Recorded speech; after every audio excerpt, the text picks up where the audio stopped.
42nd Annual Diane Silvers Ravitch Class of 1960 lecture. It is my very great pleasure to briefly introduce Paula Johnson, our newly inaugurated 14th president.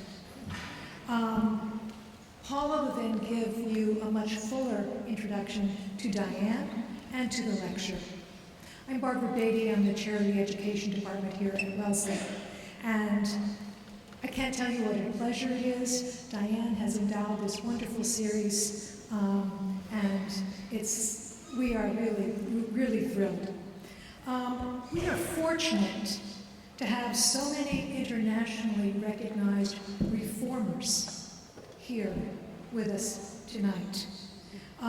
Reformers in medicine and health, reformers in education policy and history, reformers in developmental psychology and learning, and reformers in international education and change.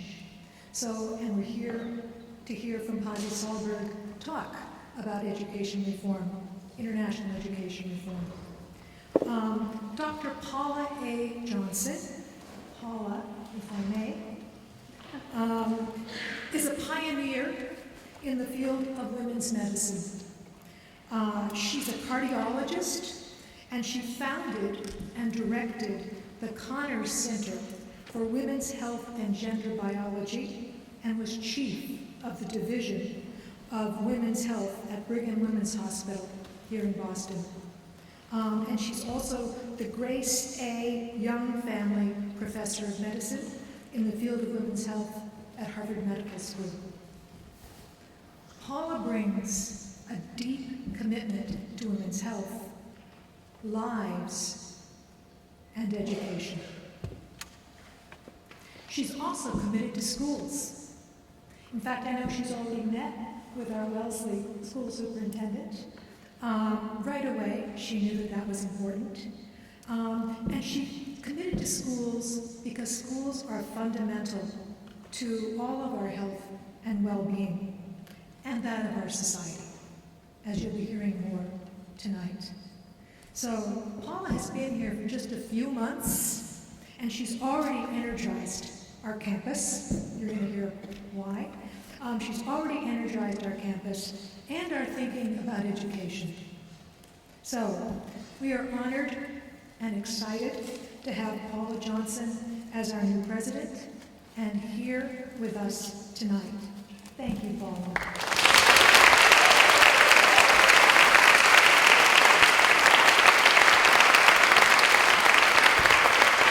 Thank you, Barbara, and it is truly wonderful to be here this evening, and it's wonderful to be here with all of you.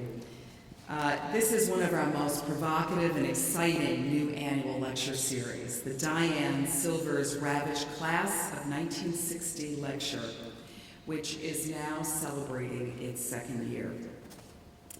I have truly been looking forward to this evening with our lecture from the brilliant Pasi Sahlberg, and I hope you've been looking forward to it as much as I have.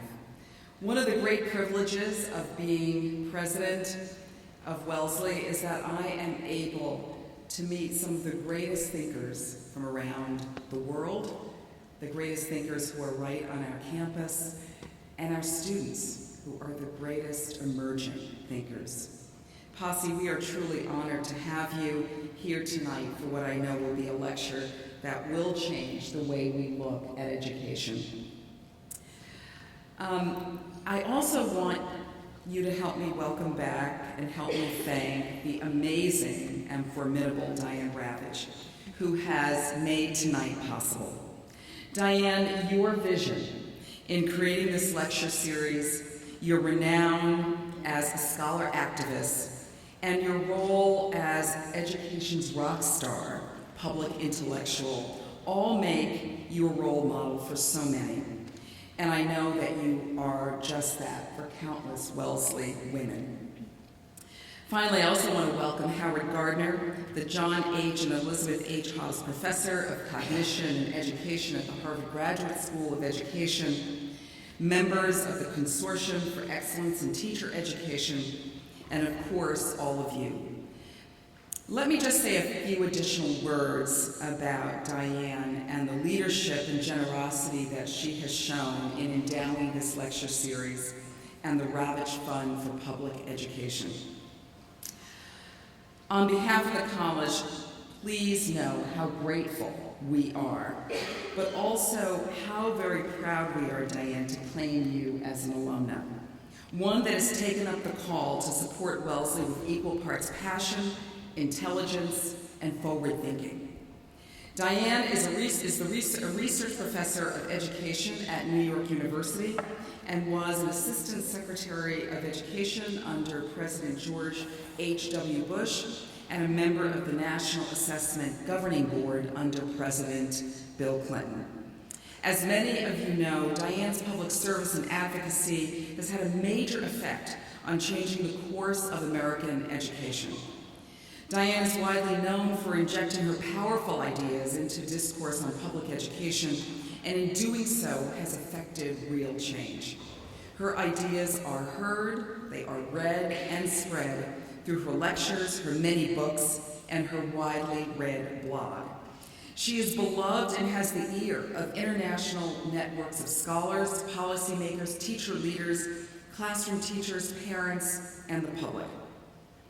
Her call, heard by so many, is clear, that education is threatened by privatization, and its future is being taken out of the hands of our public school teachers and professionals. Diane reminds us that these are the people in the classrooms that are interacting daily and so often inspiring students and bringing social justice to schools across the country. And as I was talking with Diane earlier, I only know this too well because I am the product of the New York City public school system, where my love of science and history were both ignited by my teachers. One of the qualities I admire most about Diane is her unswerving sense of mission. Her guiding star is that education is a public good, one of our most precious, and that we need to embrace education as our best hope for improving the lives and the futures of our children and therefore of our country and the world. Diane invited Pasi Sahlberg to speak to us because she understood the pivotal role that his research and activism could play in empowering teachers in education reform. As one of the foremost experts in this research, Diane knew the immense value of Pasi's work and how Wellesley could greatly benefit from his presence here tonight. Valuing teachers is at the heart of how Pasi helped to make Finland one of the top-ranked countries in student achievement based on play and creativity, collective autonomy, and trust, as he describes in his award-winning books, Finnish Lessons and Finnish Lessons 2.0. To those of you who are teachers, educators, and student teachers, some in our own Wellesley College teacher education program with its long and distinguished history of success, I know you will hear Pasi's ideas about how well he understands the importance of teacher professionalism and raising the status of teaching as a profession. So I'm just going to end by saying Wellesley is so fortunate to enjoy Diane's support, this lecture series, and Pasi as its second annual lecturer. And again, welcome and thank you for being here. And thank you, Diane, for giving us the opportunity to hear Pasi Sahlberg on the inconvenient truth about American education reform.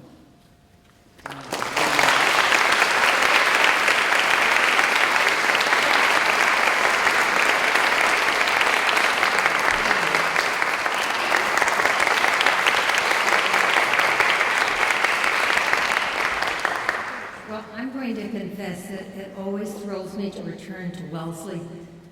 And I think, especially on a day like today, of that full day in 1956 when I arrived as a freshman from Houston, Texas, never having been east, and saw these great trees ablaze in yellow and orange, and my eyes were just rolled back in my head with excitement.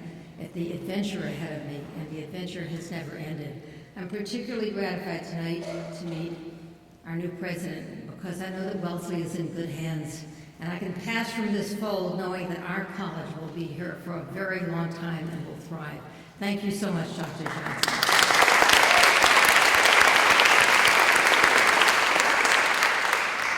Now, I do want to say that I'm thrilled that Pasi Sahlberg came from Finland, and also that I had the great honor of visiting Finland and visiting Finnish schools in his company, and he is one of the great educators of our time. This lecture will be shown on video, and I hope will go out to many thousands of people, because he has a vision of education that we all need to hear. And I would like now to introduce Howard Gardner, and I won't tell you about any of his great professional accomplishments, because you know them, you can find them on Wikipedia. I will just say that I knew Howard Gardner before he was Howard Gardner.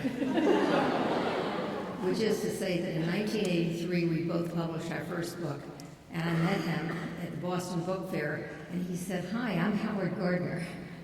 And nobody knew who he was, nobody knew who I was, and I thought, gee, he's really cute. And he's more than cute, he's a brilliant intellectual who brings us back to what it means to be educated. And Wellesley brings us back to what it means to be educated, and that's what this is all about.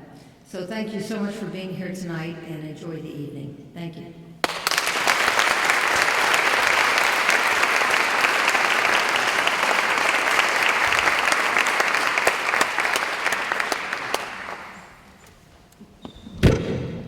Thanks, Diane, and good evening, everybody. About half a dozen years ago, a mutual friend, Bob Schwartz, told me about a man named Pasi Sahlberg. He said, his ideas are very interesting, you'll enjoy meeting him, and suggested that I go to New York and do a public interview with Pasi, and I was intrigued, so I went to the Harvard Club in New York City with my son Andrew, who was a teacher, and I spoke with Pasi publicly for 30 or 40 minutes, and then Andrew and I spoke with him afterwards.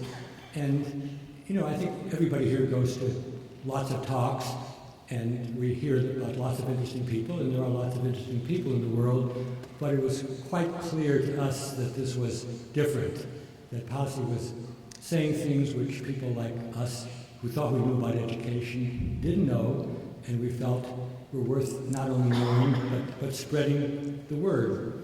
I was lucky enough to be able to form a friendship with Pasi. In fact, shortly afterwards, Andrew and my wife Ellen and Andrew's wife went to India, and since Pasi is well-traveled, we said to him, well, we're going to be visiting lots of schools, we're going to be there, 7 different cities, how can we evaluate what's going on in the schools? And he gave me very simple advice, which I would not have thought of myself, maybe some of you would have, but it really changed our experience in India. He said, when you go into class, pose mathematical questions to the kids and see how they approach them. And in every school, it gave us an added dimension which we wouldn't have had without that advice. I have probably bought and sold more copies of Finnish lessons than anybody in Pasi's family. And when there are people who don't have much time to read, I put a paper clip on page 103. This is of the first edition, because those of you who know the book will know that's where he talks about the germ theory of education, global educational reform movement, and there he stipulates all the things about which there's wide consensus among people who are distant from school, but have very little to do with what goes on in effective education in Finland and some other places as well. For the last few years, Ellen and I were particularly blessed because Pasi and his wife Petra, and then son Otto, but now that Otto has been joined by Noah, were living in Cambridge while Pasi was teaching at the Harvard Graduate School of Education. And he was a wonderful colleague, gave students exposure to ideas, to skills of writing, to skills of analysis. He took them on trips to other countries and really made a big difference for those who were lucky enough to be with him, and they're now actually publishing a book, which is not what usually happens with students who've been around with you just for a semester or a year. I've had the good fortune of traveling to Finland a few times since we met, and he's been a wonderful host there. And now, having finished his tenure at Harvard, he is both back in Finland teaching, but also, perhaps not surprisingly, beginning to teach at what has to be the most radical public university in America, Arizona State University, headed by Michael Crow. And I have a feeling that together Michael and Pasi will make a big difference on the educational firmament.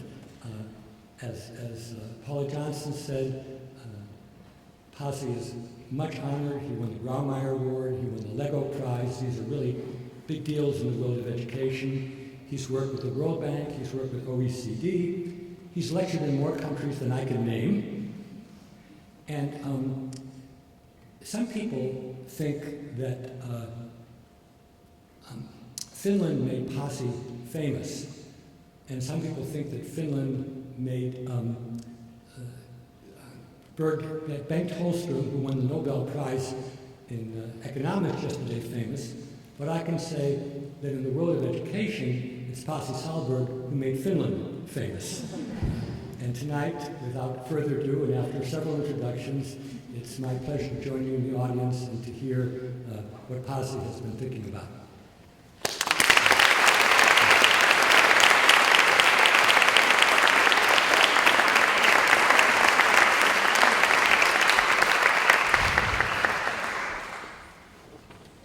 Good evening, people. How are you? My book is on sale outside. I try to sell this. This is a door prize copy, so I have one competition here. But let me start by saying that this is a true honor. I've been waiting for this evening for a long time, and it's wonderful to be here at this college, and I'm truly honored to be introduced by such a wonderful people like Howard, Diane, and others. It's also good to see some students here, some colleagues and friends. And I'm also grateful for Al Gore for allowing me to use this title. That's all. So I'm going to give you some, just like in the documentary that you saw, I'm going to give you some probably inconvenient facts about American education reform. Some of them may be surprising. But what I'm going to speak this afternoon, this evening to you is a kind of an external observer's view. And it's very different than the view that you people have when you are part of the system, part of the culture. So I'm offering you a perspective that comes from outside. And this is not going to be a lecture. This is going to be a show. You ready for that? And I'm not going to talk about Finland that much, but I'm going to do this lecture in the Finnish style. Okay? So if you're ready for that, let's begin. Is my English correct?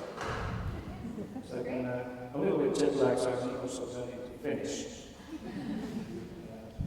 There's one person who says Finnish. Okay. Now, I really like Howard's introduction. And remember, he said that one of the best ways to learn about what's going on in the education system or country is to ask students, or pupils, a mathematical question. Now, I'm going to ask you, people, a mathematical question. Are you ready for this? Are you ready? Yeah. Because I want to test how smart you are. Okay? So if I have a smart audience, I have to be a little bit different in the way I present this piece. If the audience is not smart, it doesn't really matter what I say. So what's going to happen here is that I'm going to show you some numbers. So this is very simple. You can see a number over there. So what you need to do is to shout that number out as loudly as you can. Okay? Just think about yourself as you were supporting your football team or sports team, or at these times, maybe I should say that you're supporting in a presidential debate your candidate. All of this is you should react to these things. When you see another number coming there, you just add that number to the previous, which you said previously, okay? And when you see the third number coming, you add that number to the previous sum and say it as loudly as you can. Okay? And around 9:30 you should do that. Are you ready? No, I ask, are you ready? Yes! Are you ready? One more? Yes! Okay, let's go. 1, 2, 3. 2040. It's not good enough. You know, your candidate is going to lose. Your team is going to lose. Let's go again, because this sounds more like a chapter. I will have to have some noise, right? Are you ready? 1, 2, 3. Loudly!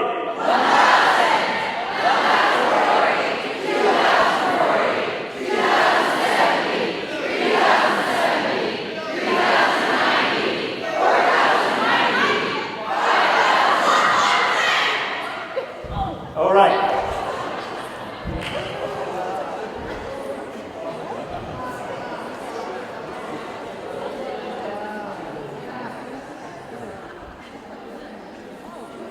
Now the next question is, are you going to have a copy of your slides? Yes, you can.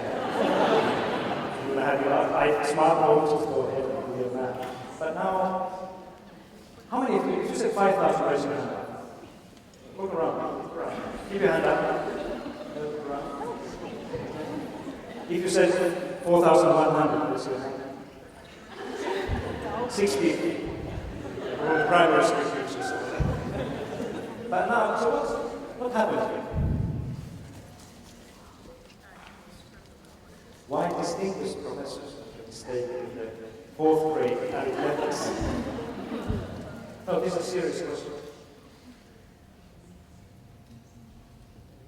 Why do we make a mistake with a simple thing like this? There may be many reasons. One is, of course, that we don't stop and think. We just kind of follow the kind of rhythm and pace and we believe that this is how things go. And my argument here is that if we make a mistake with a simple mathematics like this, we can be sure that we make a mistake with a much more complex thing, trying to fix the reform education system. And this is exactly what is happening here in America and many other countries. During the last 6 or 7 years, there has been about 450 different education reforms, only within the OECD countries, 34 countries. Which means that the countries are reforming and changing their education systems without giving people time to stop and think that this is the right and good way to go.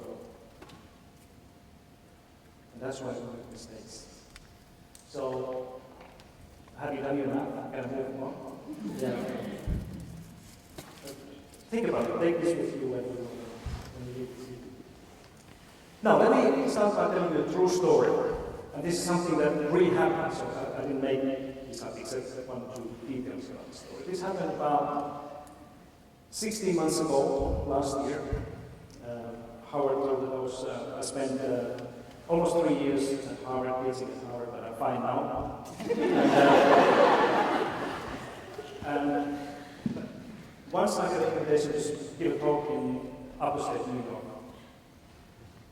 So I went to the site, and I was there a little bit earlier, and that happened to be just about a lunchtime. So the host took me to have a lunch before I talk. So I sat down in the restaurant, I was alone there, everybody else had come already. And soon after that, this gentleman joined me.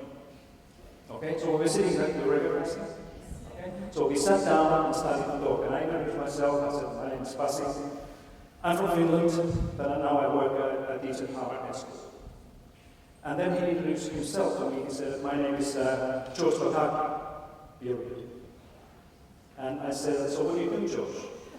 And he said, well, I'm a farmer. I have a farm 5 miles down the road over there. I said, but your hands don't look like farmers' hands, so you must have done something else in your life too. I said, yeah, I used to run this day for three terms. And then I said, so are you that George Wataki? And he said, yes. So then I asked him, I said, okay, this is an education conference. What do you think about American education, George? And that was my first mistake. Because he gave me this 3-minute talk without breathing, saying how bad the system is, American school system is broken, teachers are horrible, schools are not doing what children should do, and all these things that you can imagine. And then he turned to me, and meanwhile we had the plates and the food on the table. He turned to me and said, so what do you think? What can I say? I had this my grandmother's voice in my head saying that sometimes it's good to be quiet, don't say anything. So I said, what I said to George was, listen, there's so many things here in this wonderful country called America that I don't understand, that I would rather answer this question. And he turned to me and said, so what do you don't understand? Give me an example of what's so difficult in American education. And I said, for example, the fact that, the things that have made Finland great in education, the ideas and innovation and research that we have used to build the education system in Finland are mostly from the United States of America. And not only Finland, you go to Canada, go to Singapore, the Netherlands, many other places, they read your books, they read your study or research. But I can see those things here in your education policy in any of the states or the Federation. And this is something, George, that I simply don't understand. Why you don't do things that all those successful education systems have done during the last 20 or 30 years? And George was a little bit confused, so he said, give me an example of what is the one idea, one innovation or research that Finland has used in building its education system that's made in America. And I said, George, probably the best example I can give you is the philosophy of education by John Dewey. How John Dewey saw educating children. And it's something like this. I'm going to show you a couple of clips here. So I spoke about 1 minute to George while he was eating, and I was not. And this is basically what I said.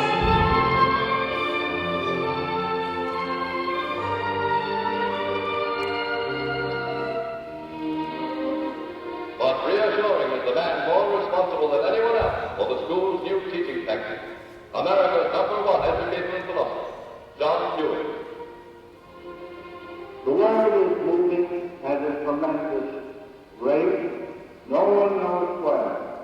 We must prepare our children not for the world of the past, not for our world, but for their world, the world of the future.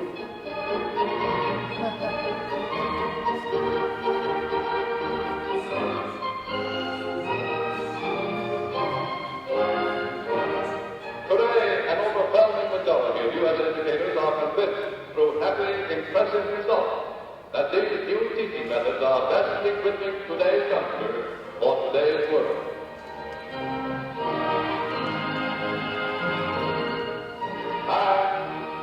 Mark on. So after this, George took the menu card and pen from his pocket, and he asked me that, so what is the name of this person? And I said, his name was John Dewey. And what did he do, he asked me. I said, he did many things. He worked on progressive education and many other sciences. So George wrote everything down and put the menu card on the table. But then, this idea didn't leave him alone. He said to me that, give me another idea. I want to have another example of a great American idea that has made Finland and other countries do well in education. And I was thinking for a while, and then I said, I probably can't give you any better answer than turning back to my colleague, Howard Gardner. And I said, Howard, as you heard earlier here, invented the idea that people have multiple talents, different ways of being gifted, rather than just one or two. And in Finland, we like it so much that just like with the Dewey's ideas, we made it a kind of a foundation for how to educate teachers, how to think about what the schools are doing, and so on. And this is basically what I thought. The idea of George it's a theory that was developed to document the fact that human beings have very different kinds of intellectual strengths, and that these strengths are very, very important in how kids learn and how people represent things in their minds, and then how people use them in order to show what it is that they've understood. If we all had exactly the same kind of mind, and there was only one kind of intelligence, then we could teach everybody the same thing in the same way and assess them in the same way. That would be fair. But once we realize that people have very different kinds of minds, different kinds of strengths, some people are good in thinking spatially, some people are good in thinking language, other people are very logical, other people need to do hands-on, need to actually explore actively, need to try things out. Once we realize that, then an education which treats everybody the same way is actually the most unfair education, because it picks out one kind of mind, which I call the law professor mind, somebody who's very linguistic and logical, and says, if you think like that, great. If you don't think like that, there's no room in the train for you. So this is another example of what we and many others have done. But George seems still to be unhappy about this response. So he said to me that I want to have one more example. And while I was thinking about that, he took the menu card again and said, by the way, what is the name of this guy? I said, he's not really a guy, he's a Harvard professor. So he wrote the name down. And then he asked me, so what is this theory thing he did? And so just right there, the theory of multiple intelligences or something like this. And he wrote everything down. And then I said, okay, the third example, that again, we in Finland, we thought this is a great American idea, and it's good for everybody. So all the schools were supposed to do something like this, and this is called cooperative learning. You have probably heard about cooperative learning, but George hadn't. It was a new thing for him. So I had to explain a little bit what the cooperative learning is all about. Cooperative learning is having students work in small groups and work to achieve a common goal. And typically the common goal is learn the material, make sure everybody else in the group has learned the material. And what differentiates it from traditional classroom grouping or a seating arrangement, just putting kids in seating in groups, are 5 basic elements. And I was just about to talk about these 5 basic elements, and then George stopped me and said, okay, that's enough. Because he was really disturbed about all these things that he has heard. And I said that I don't really understand that. I don't, this is a thing that I don't get it. Why you don't do these things that have made many other education systems great here. And I said to him that I think that you should listen to what the other countries have done more than we do. And he turned to me and said, why should we do that? And let me ask yet another colleague, a very significant person in education, to explain this. Well, I think we need to care about what's happened in a lot of places that have turned their education systems around in the last 30 or 40 years. We used to be number 1 in the 1970s, hands down, the U.S. education system. And we've been sort of pedaling in place while other nations have been putting together a 21st century system. So we need to understand what Finland, Singapore, Korea, and some other countries have done. Each of those countries is about the size of a state in the U.S. Singapore is about the size of Kentucky. Finland is about the size of Minnesota in terms of the population. And states are where the action is in American education. So we can learn some things about how to create a system that works. After this brief conversation, I was really full of hope. And George was busily writing all these things in the menu card, and I knew that he was speaking before me in this conference. And I was speaking right at church. And I was absolutely sure that he's going to go to the podium and say something like this: ladies and gentlemen, I had a speech written for me, but I had a wonderful lunch, and I changed my mind. And I'm just going to tell you what I think we should do, but that's not what happened.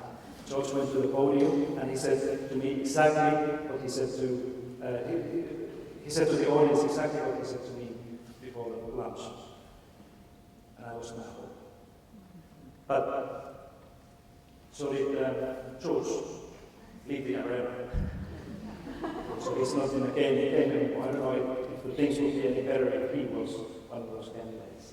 But, I was left with this question, that what really is happening in American education? Is the American school system broken? Because this is what George and many others have been trying to convince people here, that the American education system is badly broken.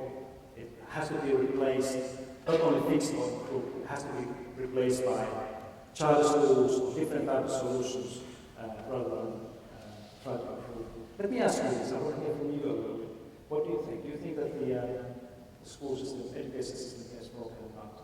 Just think about this for a moment and turn to the person who's sitting next to you and tell what you think.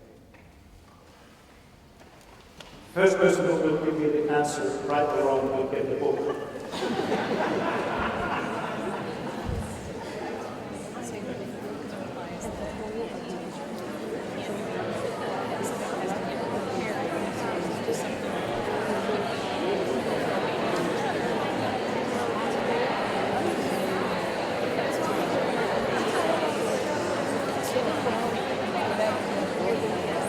Okay, very good. So what is your reaction to the question? Is American education system broken? Anybody? The book is available for the first one. Nobody wants my book. I'll pay you $20. What do you think? Go ahead. I don't believe in what we discussed with the American education system isn't broken, but there are a lot of parts of it that do need to be fixed. One example. And one of the examples that I feel very strongly on are the standardized tests that we administer. Okay. So the system is not broken, but many things have to be improved, like standardized testing. Congratulations. Let's give a good hand to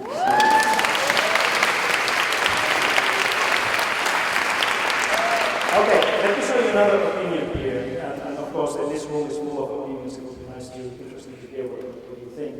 But this is another one. Don't take this as a political statement. I have no color in terms of when it comes to the American politics because I'm outside here. But what is interesting, just listen to this. This is from one of the presidential candidates' education statement from his website. So this is his official view what is going on in American education. And then I'm going to make some comments on that because I think that this is a fairly important thing at these very difficult, disturbing times. But listen to this. Better. Do you know in the world today, we're ranked number 30. Number 30. So we're at the bottom of the list, and yet per pupil, we pay the most.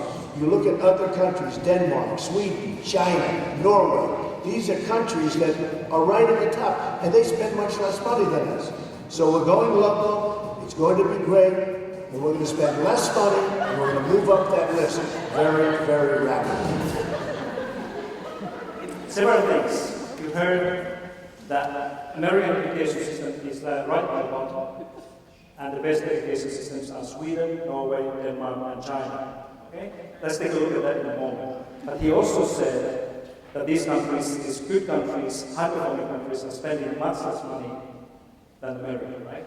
And what he promised to do is to cut the money and make America great again in education. Okay? So let's take a look at just a simple check of facts where we are. So this is from the very recent OECD statistical database. You probably don't see all of these countries, it doesn't make much difference today. But what this shows you is that how much different countries spend per pupil during the course of their pre-university education. Okay? So you see that the US dollar price is converted into kind of a currency that allows us to compare Finland and America, Italy and France with the same kind of currency money. So you will see here the top price here is $300,000 starting from 50, and here is the data. Okay? So this is the United States here, and you will see that America is just about in the middle. This is very close to the international OECD average. Here we have those countries like Norway, Denmark, this one is Sweden, and here you have Finland.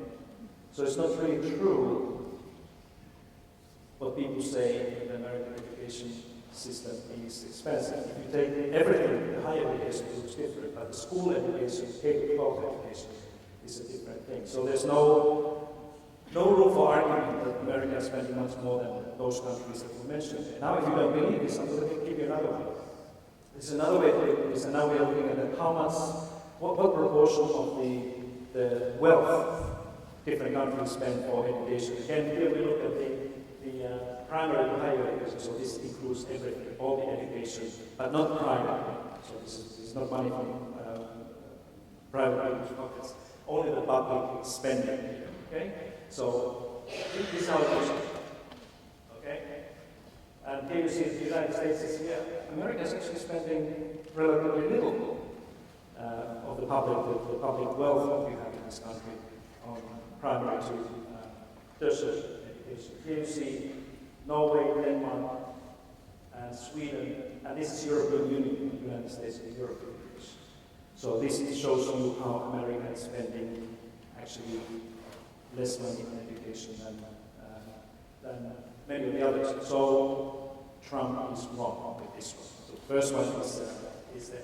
Now let's take a look at the third one. The second argument that you made, that America is in a very problem for performance, whereas Sweden, Norway, Denmark, China are the very top, whether this is right. I'm going to show you this in a little bit different way, because it's a more interesting way to look at the quality of the education system, or the performance of the education system, if you wish. So what I'm showing you here is, first of all, we are looking at equity. And equity is something that is not so often used as a kind of indicator for performance. So when the education system moves from left to right, it means that the equity becomes stronger. When equity becomes stronger in the system, it means that the link, the relationship between family background, where the kids come from, and their performance in school becomes weaker. So that's why I call it the weakness of the relationship between home and learning. Okay? Are you with me? Good. And here's the quality of achievement. So we basically measure learning in reading, math, and science using the OECD PISA data. Okay? So this is the average of these two variables over there. And of course, if your education system is there, it means you have double trouble with equity and quality is not necessary to be. Here you have high learning outcomes, but you have issues with equity. Here you have strong equity, but problem with the learning outcomes. And this is the place where everybody would like to be, right? That's where the equity and quality of excellence meet simultaneously. So that's the kind of place we aim for through your education policy. Let me take this one away. Now, using your kind of understanding about American education, where do you think the United States is, according to the data? Where would you put your American flag? I don't have any more books, so this is just a question.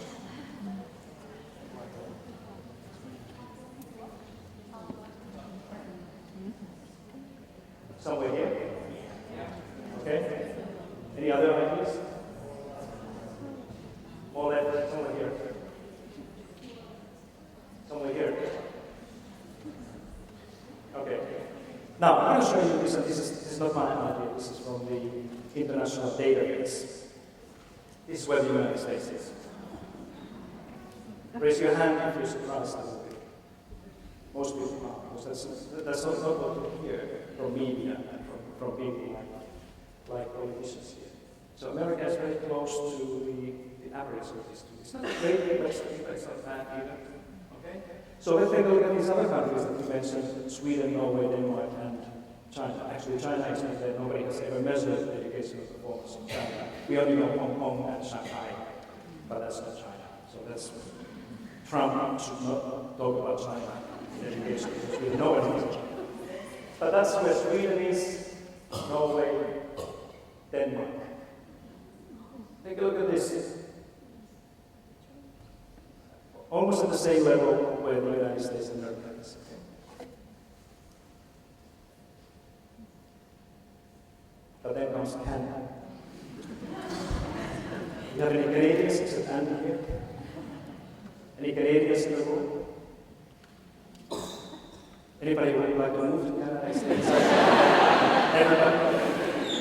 Okay, very good. Now, Canada is doing so well in education overall, throughout the provinces and territories there. I often say that Canada is a heaven. It's a heavenly country because they have equity and quality of excellence simultaneously within their education systems. And that's kind of an interesting question. What the Canadians are doing different than the US, because they are so much performing so much better there.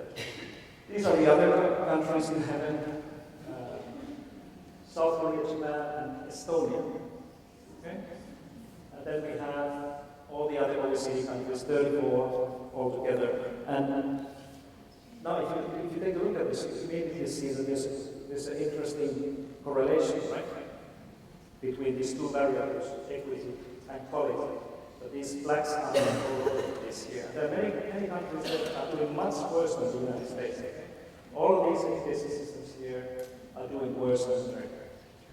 The places like France, Czech Republic, Denmark, Spain, Greece, Portugal, Israel, they're all doing worse than America. Interesting. Yeah? So remember, this is correlation and causation. We cannot really say whether one of these variables is causing the other, but they are somehow happening simultaneously at the same time.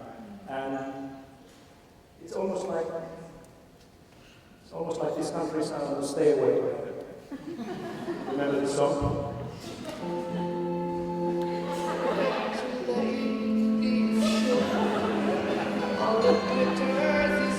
I know what you're thinking about. I was young once too. Okay, so this is where Finland was 40 years ago. That's a kind of interesting case as well, because 40 years ago we had a very different school system, and this Finnish story is not interesting because of the high PISA scores or anything else. I think that what makes it interesting is that if you look at this Finnish flag over there, this is how the Finnish journey looks like during the last 30 or 40 years. So it's clearly a kind of example of the turnaround where both equity and quality have been improved simultaneously. And we are right there in the middle of it. Here are some of those education systems that this country, America, often envies, and many others, Shanghai, Singapore, Hong Kong is there, but they are different systems of education because they are cities. Okay, there's one. I have one more question. I know that there's one person in the room who knows which country is this. Is there anybody else? Yanni, can you say anything? There's Yanni. Okay. So who are these? One guess. Which country is this? The Netherlands. Dutch. Jan, I was my friend from the Netherlands is here. And I have had, like some others here, opportunities to work with Dutch people. They're wonderful. It's a wonderful place to be. Very interesting in education. And I've often mentioned that you're so close to heaven, you're almost like knocking on heaven's door. You know, there wouldn't be a better day than this to sing a popular song. Would you like to sing with me? Knocking on heaven's door, because it's just kind of a huge prize today. So here we go. You want to sing along? Wellesley, come on. Louder, people, louder.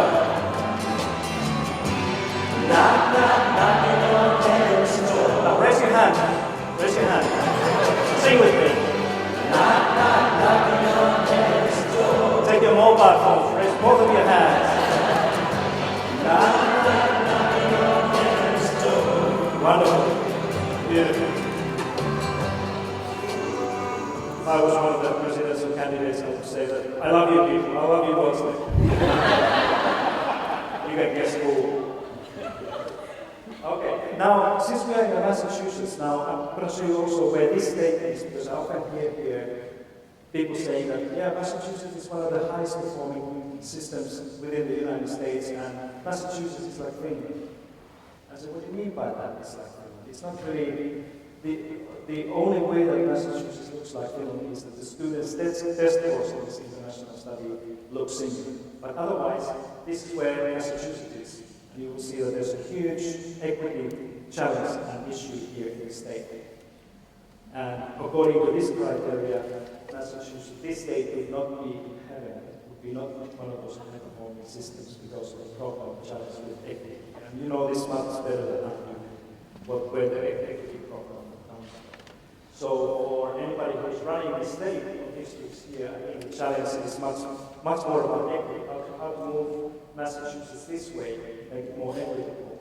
And it probably would also go up the same way as the others than it is about quality of excellence. That's my story. Okay, let me wrap this up and then we can have, if you have any comments or questions about this. But I have three things to summarize about how do I think about the inconvenient aspect of American education. Okay? And so this is for you to respond. First, if you look around the world, there's no high-performing or well-performing education system on this planet that has been able to get better, go there where they are, with the similar policies and strategies that we find here in the United States today. There's no country. So if you're going to be successful with that, you're going to be the first one. Good luck with that. And I think it's not really a very smart way to do, because what I see here in America on kind of headlines of education reforms is competition, standardization, standardized testing, stronger accountability, deprofessionalization of teaching and leadership in school, and privatization of education system. No successful education system so far has driven their reforms and policies with the same ideas. So if you want to listen to what the OECD is saying, I think this is a very simple and short statement based on the global data that they have. It's the highest performing education systems are those that combine equity and excellence together. Okay. So that's one of those things that I see here, very difficult to accept and understand in America. You try to improve your education with the strategies and ideas and policies that no other successful education system has ever used. And that's something that should be underlined. Then the second one is that those American ideas, as you heard earlier, that have made other education systems great, are not used here in the States in the school systems. The school system I mean the state, 50 state level school systems, or even districts. The Dewey's philosophy of education is not used in any state level or district level education policy, as far as I'm aware. Or Howard Gardner's multiple intelligences idea is not the kind of foundation of education policies or reforms here, or cooperative learning, or any of those things that we have used, and the Dutch and many others.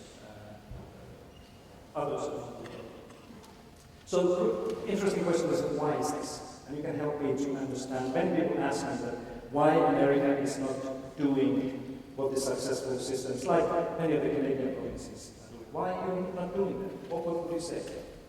Okay? I have three things that I try to use as a kind of basis for answering this question. First is that you don't have a kind of shared education policy in this country that will help to implement some of these things. You don't have a policy of education in the same way that Finland has, or Canada has, or Singapore, or all those other well-performing education systems. The second one is that I think that you fund your education in a kind of inappropriate way. First of all, I think your education is not sufficiently funded, that you're spending too little money to implement these things. And then the other one is that I think that money goes in the wrong places. Those schools and districts and communities that need more resources and help to implement some of these things don't have resources to do that. And that's my second thing. And then the third one is a very politicized decision making, particularly at the school board level. That we don't, and most of the high-performing education systems don't have a kind of a school board type of political system that you have here, that often makes a statewide or nationwide implementation of these ideas very difficult, because it's so much locally inside. I have nothing against local decision making. In Finland, we have a very local school system as well, but we have a national kind of priorities and principles of how to run the school system.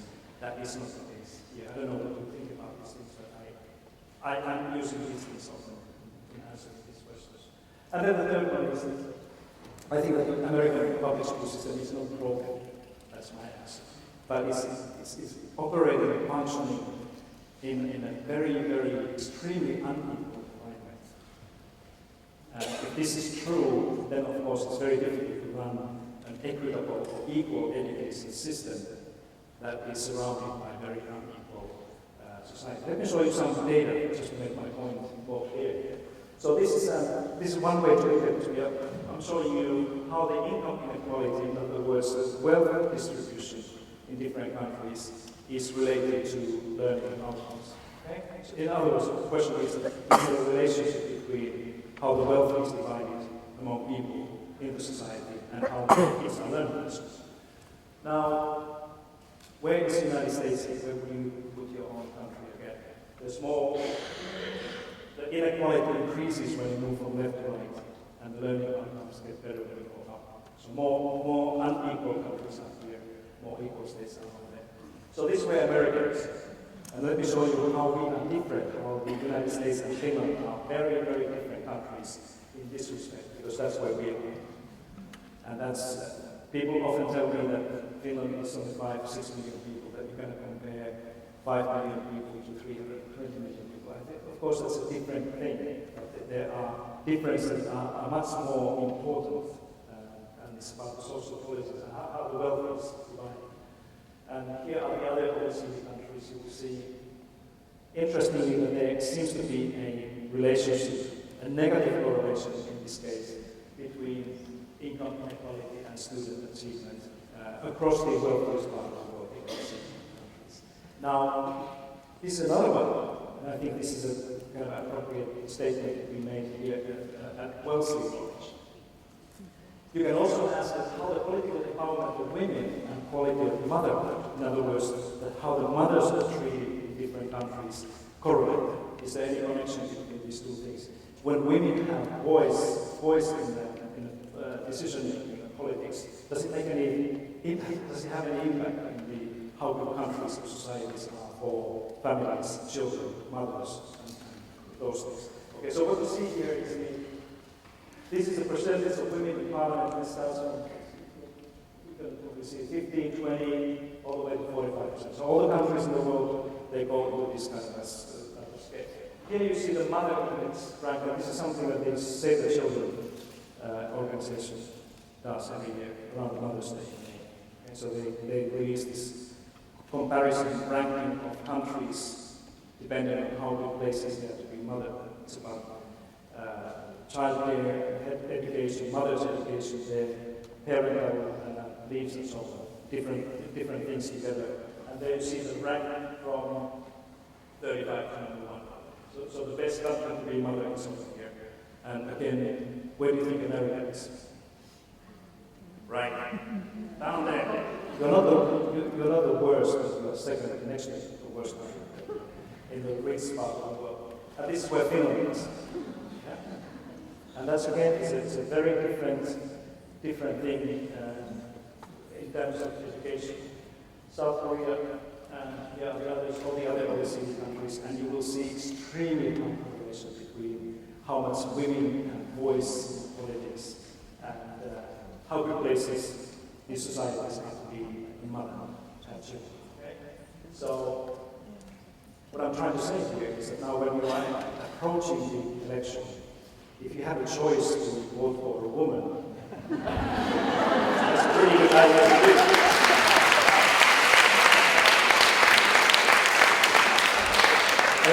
Your vote to a woman is never a wasted vote. It always brings you.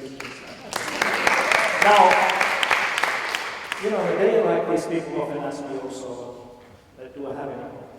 I have lived in this wonderful country for almost 10 years. Different periods, and so I think I know a little bit about what America is and what it is not. And sometimes I say that yes, there is hope when it comes to education, and sometimes in times like this, I don't see too much hope there. But then when I think about people like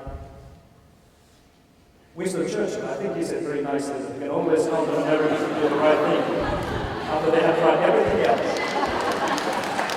And I remember Winston Churchill's mother was American, so he said this as a compliment to America. And I use this as a compliment as well. But what you don't need to do, you don't need to try everything before you get there anymore, because you have countries like Canada, Finland, the Netherlands, and others who can help you to see what is the good way to go there. Whether you're going to do that or not, I'm not sure about that. But what gives me hope is exactly this, that we have people like Diane Ravitch here, and Howard, and Andy. Yeah, give a big hand to us. There's so many people, and some of them are good friends of mine, and I know how tirelessly they work to try to change the course of education. And without these people, without Diane, I think this country would be a much more gloomy place when it comes to education. So the hope is with you and many others who every day find kind of an energy to work for education and try to tell people the truth. There's so much stuff around that we need these people there. So let me close by this. I said this, I'm going to do this in Finnish now. I used to teach math and science for many years in junior and high school. And almost all of my classes, I finished always with music. And music is very close to people's heart and mind in Finland. We use music every day. And because I realized that it's a nice way to leave the science class. That's often very complicated and difficult things for kids if you have a little bit of music. And I was thinking about what would be a good way to end this little evening here. And this music is from Canada. And the song is called Looking for a Leader. And with this little piece of music, I appeal you once again that when November comes, make a right choice. Because I won't be back here if bad happens. So let's, and with this, I thank you so much for your attention, for coming here. But let's listen to this. It's going to be 1 minute, and just pay attention to this a little bit.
Thank you.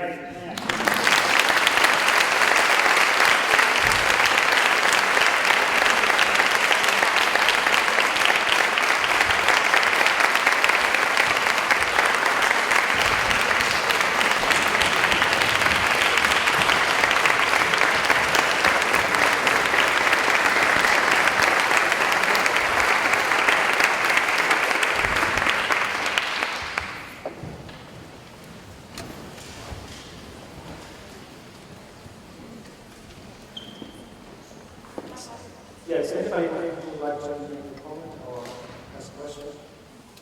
We have 2 minutes for those.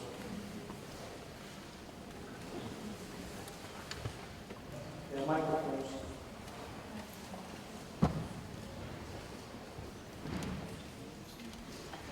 Hi, I just want to say thank you for coming out and speaking to us to begin with. And then I have a quick question about where you think racial diversity comes into our education system. So I know that Finland tends to be very homogenous when it comes to race. And so when we're talking about reforms in our own country, which shows more heterogeneous, how do you think that gets incorporated into those reforms? You know, this is probably the most often frequently asked question. What people ask me. And of course, you're absolutely right. We are very different countries and cultures and societies in this particular aspect. And I think it has definitely has a role to play when it comes to improving education education. That's why I think that when I look at American kind of ethos of education, I think that you should pay much more attention to equity and equality in general, because that's where many of these issues and challenges come from when it comes to racial diversity. I must say also that Finland and many countries in Europe are changing very, very quickly in this respect as well. And the Finnish way or the Swedish way of responding to these things is exactly to strengthen the equity and equality part of the education system. In other words, for example, funding schools that have more diversity that we have in Helsinki, for example, a lot in different ways, so they have more resources. And when the schools have more resources to do more things, they also get better features. Like if we have a school in an area or community where there are more challenges or more diversity, for example, we have often more teachers applying to work in those schools because they know that they have more resources to do these things. So I think equity and investing more in equity in these areas and circumstances is a necessary thing to do. Thank you. Thank you. Anybody else? Thank you for coming. This was awesome. I wonder if some of those issues that you cited as being kind of at the root of us not being able to successfully reform our education system have anything to do with kind of the American philosophy that our country was built on in terms of like power seeking. Our country came and the original people came and kind of took over the land, and it's all about what I own and what I have, and we should be the best.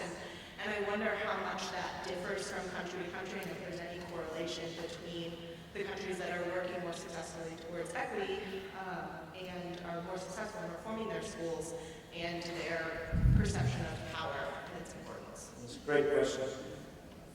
Maybe the good way to answer this question is to ask us to look at Canada. Canada is very similar in many of these ways that you mentioned, and they're doing very different education for the Canadian schools. Maybe this is the best way that I can. I don't know anything about the correlations that you asked. Therefore, isn't any measures or any information about that. But my response often is that if you think that Finland is too different to what America is, just go to Canada. They also speak the same language. They also have CNN and Fox News. But it's the same thing that if you really want to understand what Finland has done in education, the best way to do that is not to compare that to your own system, but compare Finland to Sweden, for example, that are equally similar, the same way similar societies and countries and systems than Canada and the United States. And then you begin to understand that what probably makes the education system perform well. And that's why I would invite you to take a good look at what Canadians have done during the course of history to see what are the things that are missing here and that you could do more.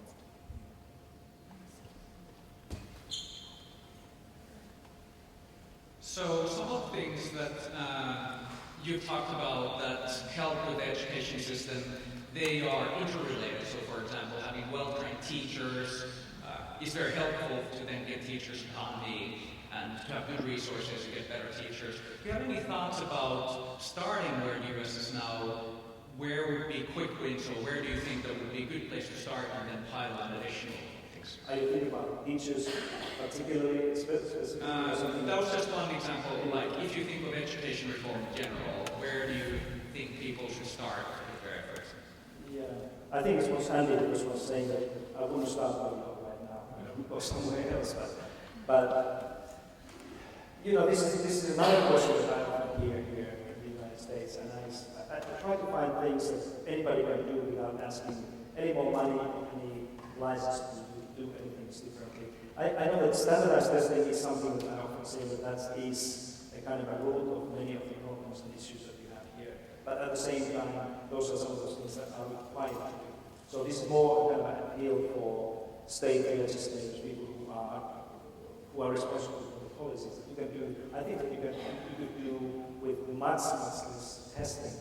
And you could say, convert some of those census-based tests into sample-based assessments and spend that money for improving things. But that's, of course, kind of a thing that requires political will. But if you run in a school or if you're superintendent of a district, some of the things that you can do that I think would make and have made significant differences is to make sure that children have time to play, that they have proper reasons. I don't know what is the situation in your schools or where your children or where you work, but when I travel around this country during the last 10 years, one thing I have seen is that the huge, massive reduction of the free time for children during the school day.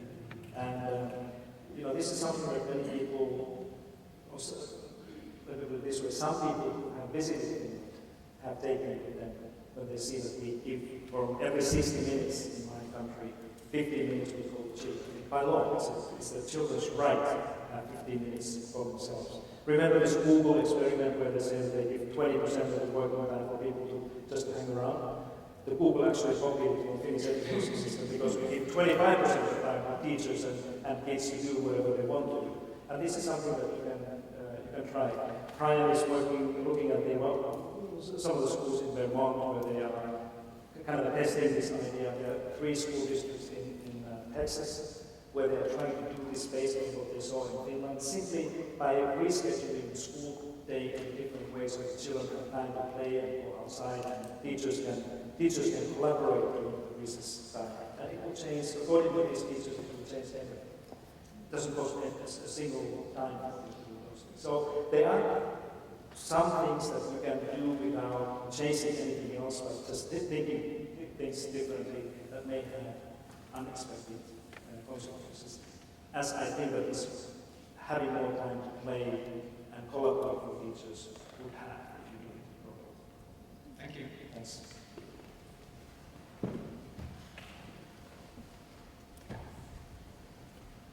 And he asked me an easy question. First of all, Pasi, thanks for your speech. It feels like a show, but it really is a great speech. It's just a 21st century speech. And it makes me proud, actually, to know you as a colleague and as a friend. Not just of me, but of public education. That's the first thing. The question is also about Canada and about women. I'm a grandfather of 3 Canadian small children, whose mother's job is to make the city of Ottawa into a world leader in sustainability. So she has a big job and great family responsibilities. And Canada is only in the middle at the moment of support for mothers. So if you look vertically, it's only in the middle, perhaps dragged down a little by who's south of the border. But in 2015, last year, Justin Trudeau, Prime Minister of Canada, made the decision to have half the cabinet of Parliament to be men and half to be women. And when asked why, his answer was, it's 2015. So the question for Canada and for women, I guess, is would we predict that now 50%, that the cabinet is gender balanced and gender equal, with many more women serving, that the conditions for mothers and fathers will improve with their families? Or is it the case that actually in places like Finland, the conditions for mothers and fathers and families improved first, and then the changes in Parliament reflected that? So which comes first? What we do with families, or what we do with leaders? Yeah, that's a great question. I can tell you what happened in my country. Actually, this is the same applies to Sweden, Norway, Denmark, the whole Iceland was based there. Some 30 years ago, we all introduced legislation that required that in all formal working groups, task forces in government, there has to be at least 40% of the other gender. So it automatically meant that both men and women were equally represented in all formal political or public decision making. And that was a kind of a critical thing to bring some of these things that you can see in this chart that play an important role in making the country a good place for mothers, like universal daycare. The Canadians and Ontario, for example, doesn't have it. That every child have a right to high quality daycare. Finland and Sweden, Norway, all the Nordic countries, we give a right to a child. And I think that that's where the difference comes. That if men would write this type of legislation, first of all, men in politics would never do that type of legislation, that's for sure. But if they would give this right to a family, parents. But in Nordic countries, this is a right to a child that I often ask here in America. What legal rights do you give to your children? None. But that's, I think that in the Nordic countries, it has, your question about, what is the order of this, it has happened that way, that we had to kind of force legally some of the structures in the politics and policy making that gave women a kind of equal voice. And one thing that also men in Nordic countries said what has changed is the conversation. That when we talk about things when they are both men and women around the table equally, that we talk about these same things in different voice, different way. And I'm quite sure that here, or in Canada, for example, Canada is different now, as you explained, that the conversation is different when you have, in the US, decision making, you have about 20% of women in power. That people talk about different things, and women's views are often outweighed by men because of the majority. But I would say that if you want to improve these things like here in America, if I was a king of America, king of Massachusetts, I wouldn't be here. I would probably consider some similar type of regulation that would require that in all public decision making and policies, we have to have equal representation of different people there, particularly women and men. And that would probably then change, and that has changed also the political balance in the countries. It may happen the other way around in some other places, but that's what we have done. It's a long way to go. This is a road that has taken 30 years in the Nordic countries. But that's one thing that we are very, very proud in the part of the world where I come from, is that we try to take gender equality very seriously in all walks of life. Sweden, by the way, will be probably the first country in the world that will also require the same gender balance, 40% regulations in private boards. Think about that.